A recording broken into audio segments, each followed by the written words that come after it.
Hi, my name is Keith, a technician with USACLEAN for 11 years.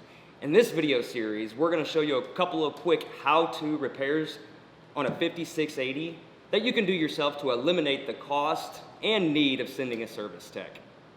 Okay, so picture this. You've got poor solution flow. Now you know you've got water in the tank and you know that your solenoid valve is working.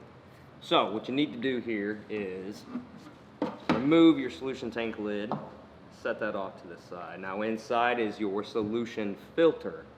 Now go ahead and reach your arm all the way down in there.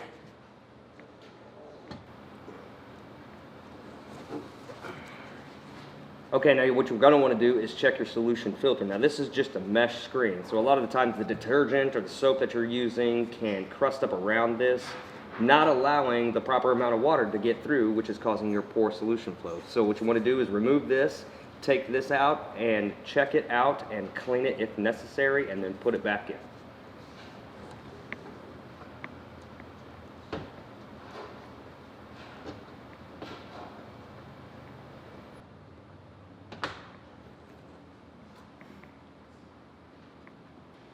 Once again, my name is Keith.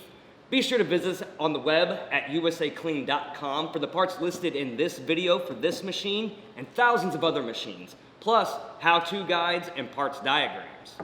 Stay safe and thanks for watching.